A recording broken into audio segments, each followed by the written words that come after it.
क्या क्या बना रहे हैं? अभी तो फिलहाल केवल घर बना रहे हैं। घर बसा रहे हैं मतलब?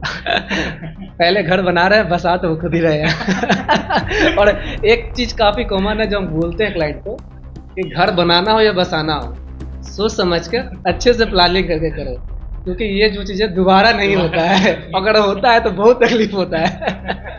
चलो, तो घर ये बना रहे हैं, बसाना आपका काम है, बनवा लीजिए, पहले बताइएगा उसके बाद। हमने एक बार ऐसे बैठे बैठे काउंट किए तो 520 के आसपास अभी तक हम प्लानिंग कर चुके हैं, नक्शा बना चुके हैं, और उसमें से बहुत सारे घर बन के तैयार भी हो गए। ठेकेदारों कुछ कारनामे बताइए जो आपको देख के लगाओ कि अरे गजब, अजूबा है ये तो। ठेकेदार का सबसे पहला कॉमन डायलॉग यहाँ पे, आज तक 100 घर बने ली गिर है क्या। अच्छा। मतलब इस तरीके से वो मैनिपुलेट करेंगे वो क्लाइंट को। तो कहावत है कि 3 पुश्त में एक बार घर बनता है, एक मिडिल क्लास के फैमिली, और ये चीज़ सच्चाई है, ये होता है। घर बनाना और घर बसाना बहुत डिफिकल्ट चीज़ है आज के समय में। दोनों में जिंदगी कमाई लग जाती है, और जितना पैसा लगाइएगा उतना लेके बैठ जाएगा, इसका कोई अंत नहीं है। यदि कोई घर का प्लानिंग करता है तो पहला मानते ही मेरा अपना घर है। ये छोटा सा चीज़ कर लेते हैं ना तो मेरे लिए आसान हो जाता है। फिर मैं छोटा सा इमेजिनेशन करता हूँ कि इस घर में एक बुजुर्ग आदमी है जो चलने में असमर्थ है। 2 चीज़ों को मैं इमेजिन करके मैं घर बनाता हूँ, और वो घर सबको पसंद आ जाता है। कस्टमर कभी काम खत्म होने के बाद क्या थैंक यू बोल के गया? न्योता तो जरूर देते हैं, भोज खाने आइएगा। वही फीडबैक है। सीमेंट बेहतर है, और उसमें भी हम किसी ब्रांड को प्रमोट नहीं करते हैं, जो स्पेसिफिक है। जैसे सीमेंट का सबसे अच्छा चीज़ क्या है कि वो जितना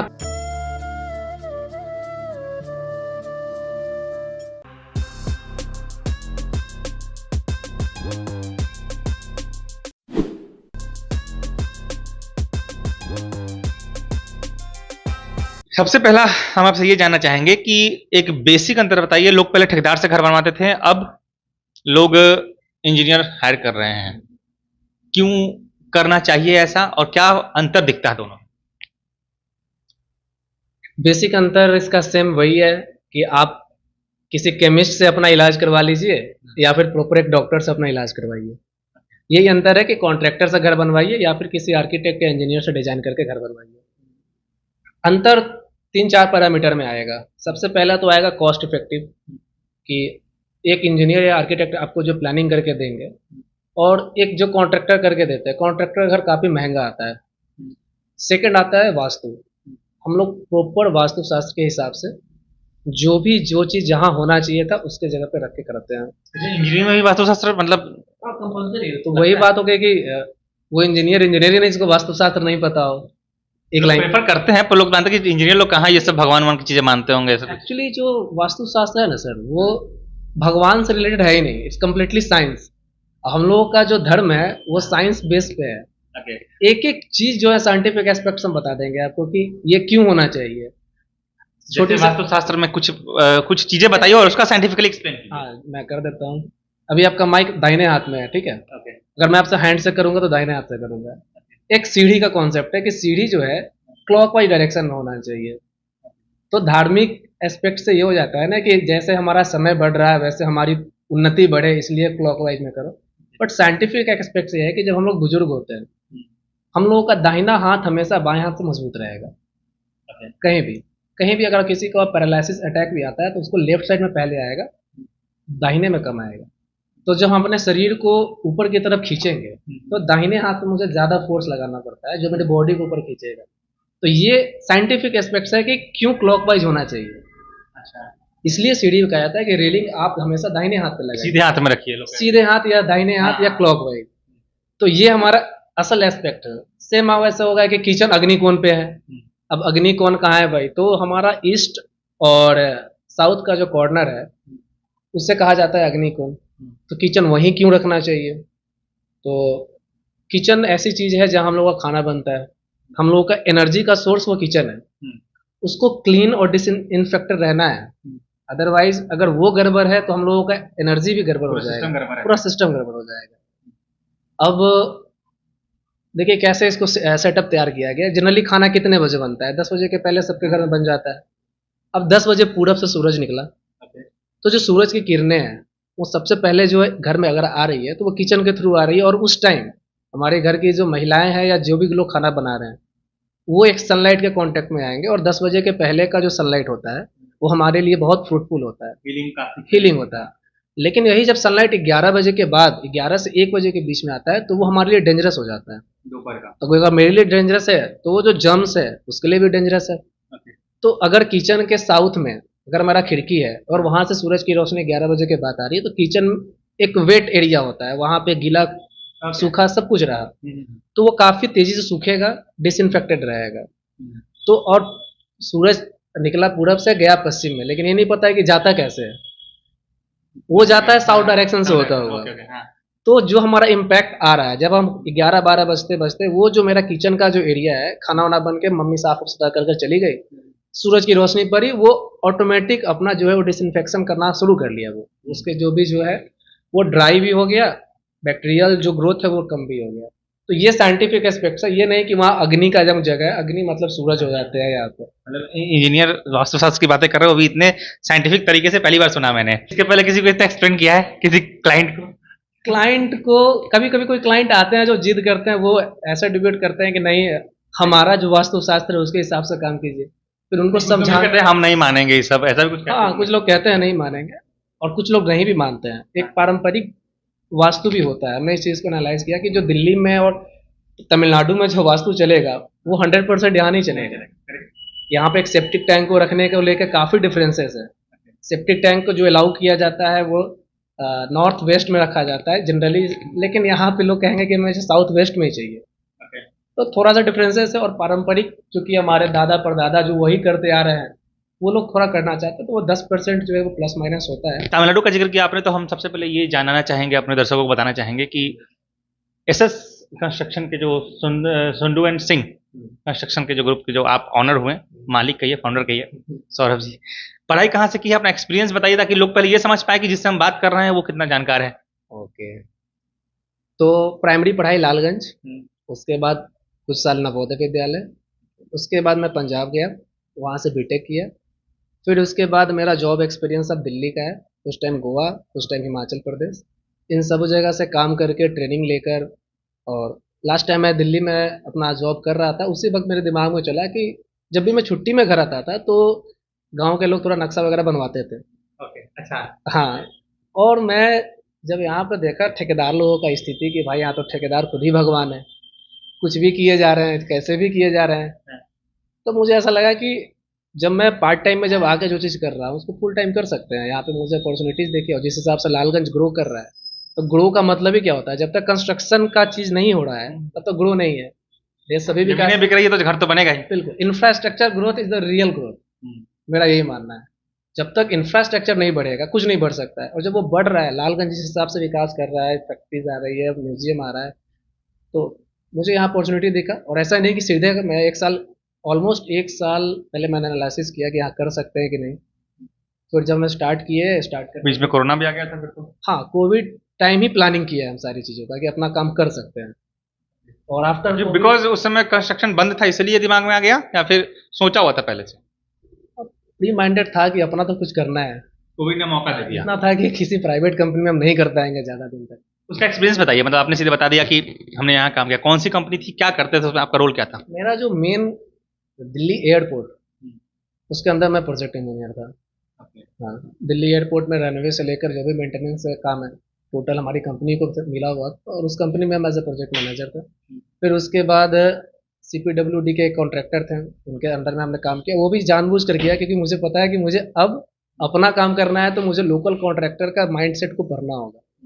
और आज मैं खुद भी CPWD का कॉन्ट्रैक्टर हूँ, मैं क्लास 4 का मेरा अपना लाइसेंस है, और साथ में अपना डिजाइनिंग और आर्किटेक्ट का अपना काम चल रहा है। जब भी आप महाराणा प्रताप चौक से गुजरेंगे आपको बोर्ड दिख जाएगा सुंदर सिंह कंस्ट्रक्शन के नाम से, सौरभ यहाँ खुद बैठते हैं, इनका ऑफिस है। तो ये बताइए, लालगंज के बाहर, ये तो लोकल एरिया हो गया, बिहार में कहाँ कहाँ तक पांव फैला चुके हैं आप? और डिजाइनिंग के व्यू से देखा जाए तो मेरा उधर देवरिया, मुजफ्फरपुर, समस्तीपुर, पटना, ये इस एरिया में पूरा हमारा, यहाँ हम पर्सनल जाके विजिट करके आ चुके हैं। और साथ ही साथ चूँकि बताया कि मैं अपना खुद भी काम करता हूँ, विथ मटेरियल कॉन्ट्रैक्ट हम उठाते हैं। ऐसे क्लाइंट जो बिजी हैं और भरोसा करते हैं कि हम कुछ नए बिल्डर को ऐसा काम दें जो क्वालिटी वाइज कंप्रोमाइज़ ना करे, वैसे लोग तो अभी मेरा मुजफ्फरपुर में एक प्रोजेक्ट चल रहा है जो ऑलमोस्ट इस महीने मेरा फाइनल हैंड ओवर है। लालगंज में भी मेरा एक प्रोजेक्ट स्टार्ट है, और इससे पहले एक रेस्टोरेंट बना है, जगदम्बा फैमिली रेस्टोरेंट। नालंदा में तो कई सारे उदाहरण हैं। जगदम्बा का नाम लिया आपने, मैंने खुद देखा हुआ है। आप एक अभी रिसेंटली घर बना के भी आए हैं हाँ अगरपुर में।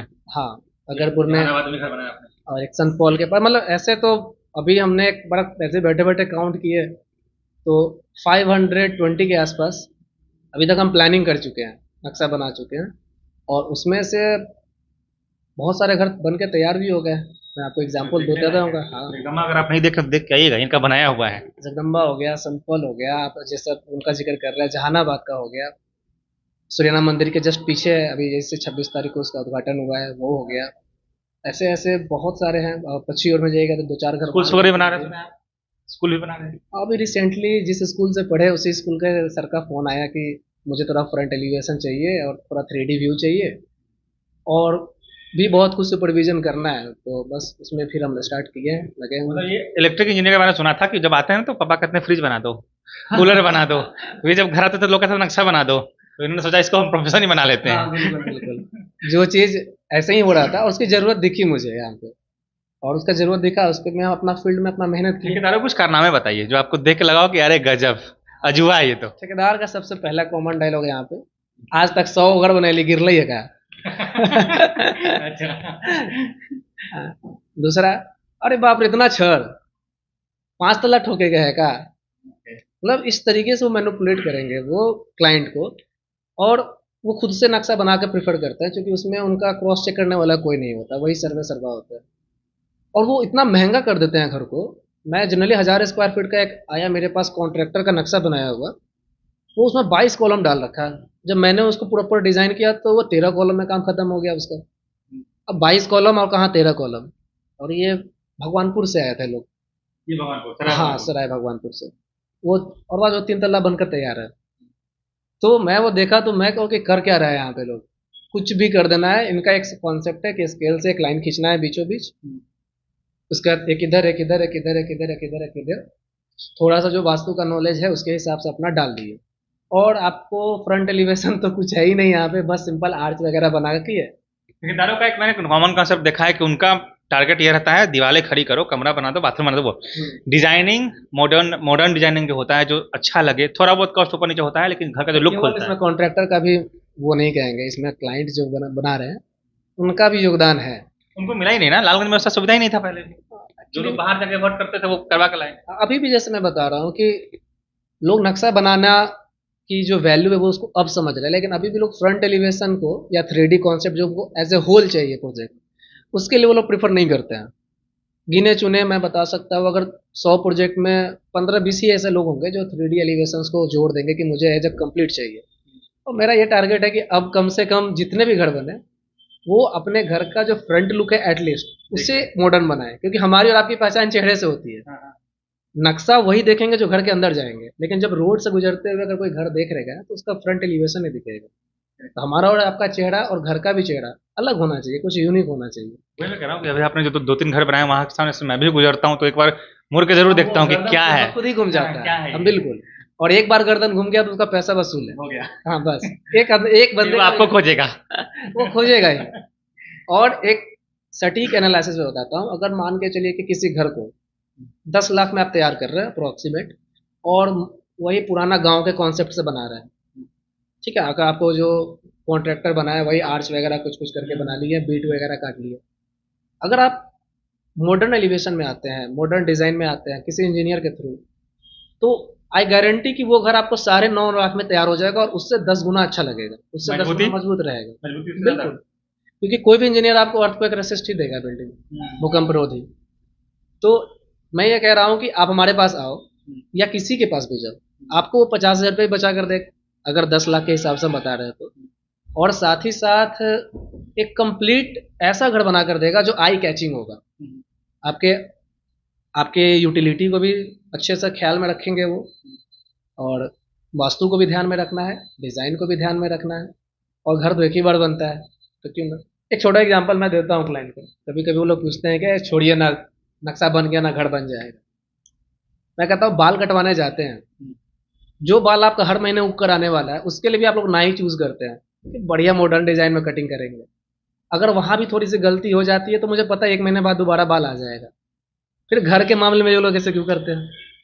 ऐसा तो नहीं कि घर एक बार बना लिए हैं, गड़बड़ हो गया तो फिर हम दोबारा बना लेंगे, ऐसा भी नहीं होता है।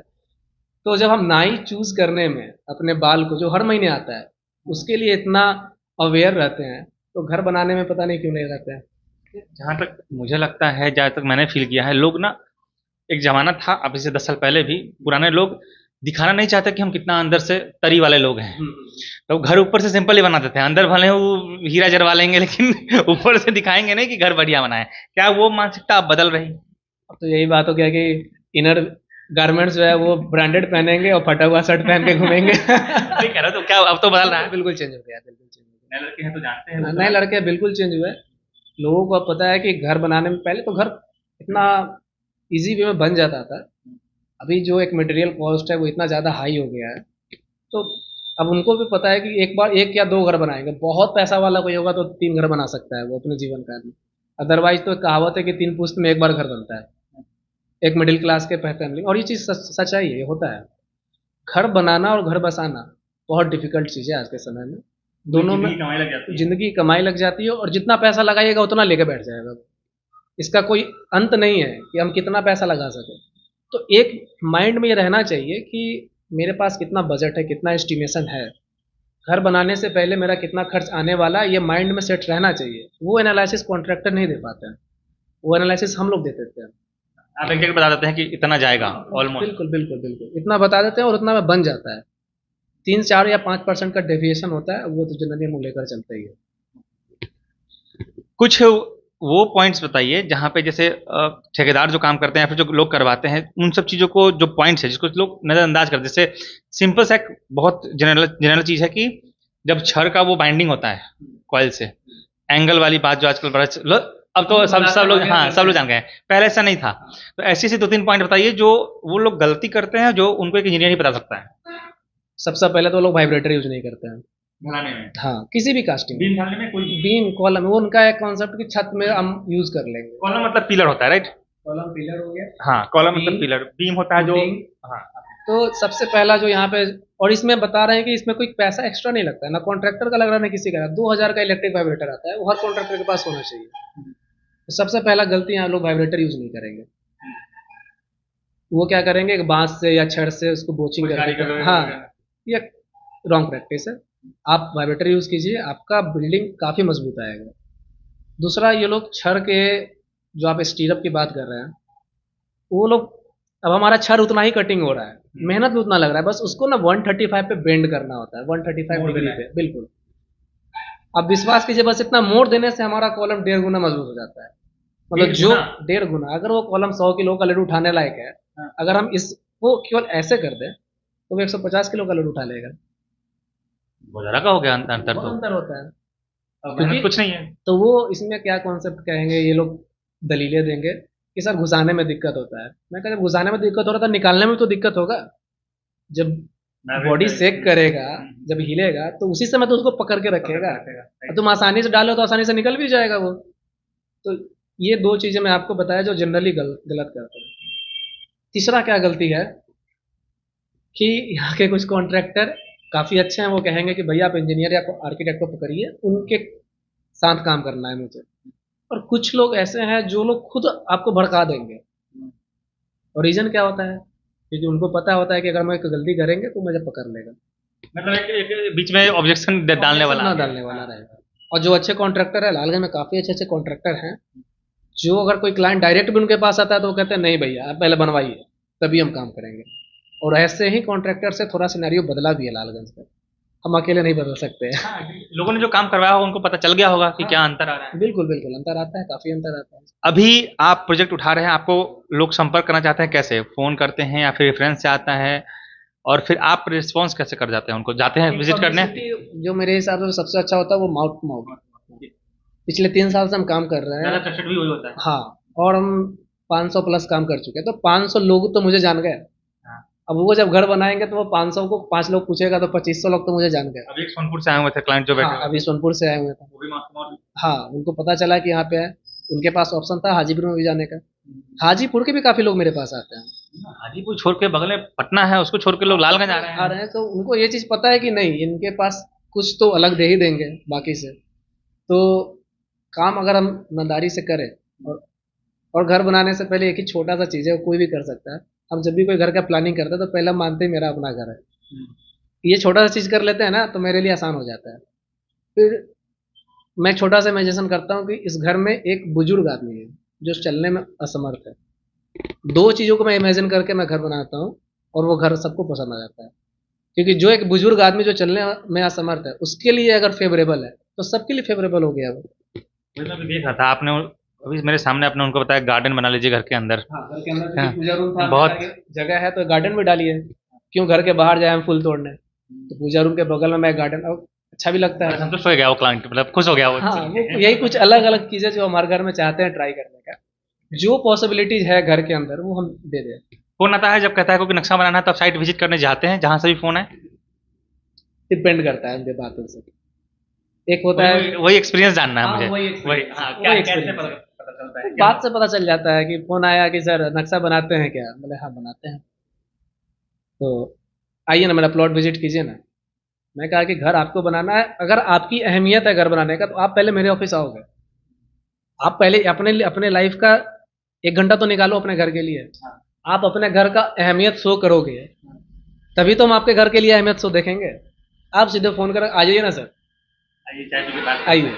तो वो बात से ही समझ में आ जाता है कि मुझे तो, मैं या तो मैं कहता हूँ ठीक है मैं टाइम देता हूँ कि आ रहा हूँ, लेकिन अगर वो दोबारा मुझे कॉल कर दिए तो मैं समझ जाता हूँ कि वाकई में बंदा सीरियस है। तब मैं अपना एक टाइम निकालता हूँ, थोड़ा बिजी रहता हूँ, तो मैं अपना एक टाइम शेड्यूल निकाल कर विजिट करने जाता हूँ।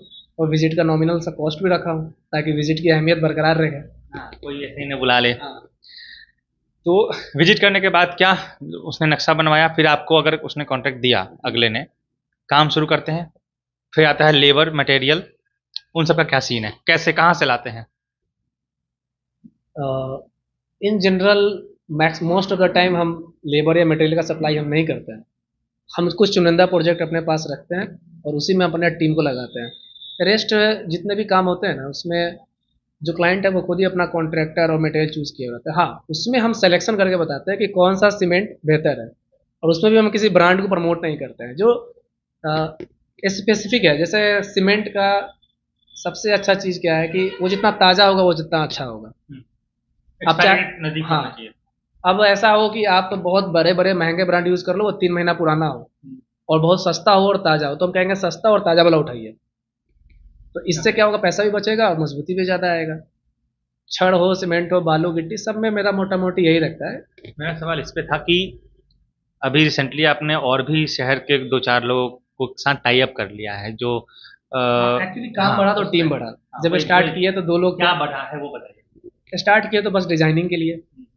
फिर धीरे धीरे धीरे लोग बढ़े, लोगों का जरूरत देखा कि भाई आप मेरा सब कुछ कर रहे हो तो मेरा घर भी बनवा दो। तो घर बनवाने के लिए फिर मुझे अपना टीम बढ़ाना पड़ा, और बढ़ता ही गया। ये चीज़ें ना ग्रेजुअली होती गई, पता भी नहीं चला।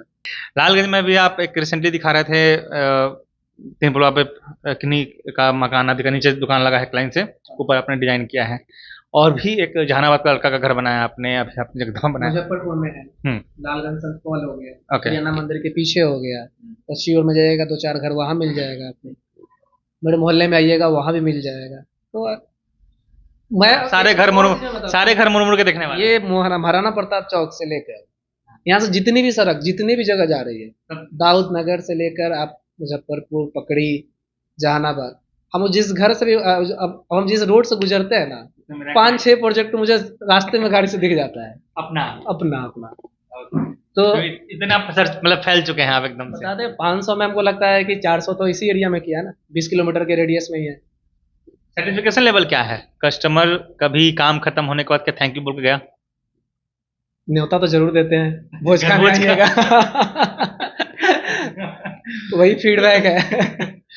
इंट्रोड्यूस भी करते होंगे, इन्हीं से बनवाए हैं देखिए। हाँ बिल्कुल करते हैं, इंट्रोड्यूस करते हैं, सराहना भी करते हैं, थैंक यू भी बोलते हैं। आगे क्या, अभी आगे घर ही बनाना है कि अस्पताल पुल वगैरह भी सोच रहे हैं? सब कुछ गवर्नमेंट, हाँ ऊपर तक। हाँ, जहाँ तक हो सके, कोई ऐसा लिमिट नहीं है। डेड एंड नहीं है इसमें। मतलब घर बना रहा है, कल कोई इमारत बिल्डिंग बनाएंगे। वैसे हम गवर्नमेंट प्रोजेक्ट का काम किए हैं, कुछ सरकारी हॉस्पिटल्स का काम हम किए हैं। जैसे कहाँ बता सकते हैं, जो भी आपका फाइबर, अगर डिस्क्लोज करना चाहे तो। हाँ बता सकते हैं। कहाँ पे? राजा पाकर भगवानपुर हॉस्पिटल, उसमें जो फाइबर का पूरा सेटअप चल रहा था, तो उसका जो स्ट्रक्चर का टोटल काम था, फाइबर वाला चीज पोर्शन को छोड़ के, वो हम लोग खुद से ही किए। और वहीं से बिल्ड दिमाग में आया कि हम लोग इस चीज़ को थोड़ा आगे भी ले सकते हैं, गवर्नमेंट प्रोजेक्ट की तरफ ले जा सकते हैं। CPWD का मेरा अपना लाइसेंस है, उसमें हम टेंडर वगैरह भी डालते हैं। होपफुली किसी दिन तो लग ही जाएगा। क्या क्या बना रहे हैं? अभी तो फिलहाल केवल घर बना रहे हैं। घर बसा रहे हैं मतलब। पहले घर बना रहे हैं, बसा तो वो खुद ही रहे हैं। और एक चीज काफी कॉमन है जो हम बोलते हैं क्लाइंट को, कि घर बनाना हो या बसाना हो, सोच समझ कर अच्छे से प्लानिंग करके करो, क्योंकि ये जो चीजें दोबारा नहीं होता है, अगर होता है तो बहुत तकलीफ होता है। चलो, तो घर ये बना रहे हैं, बसाना आपका काम है, बनवा लीजिए, पहले बताइएगा उसके बाद।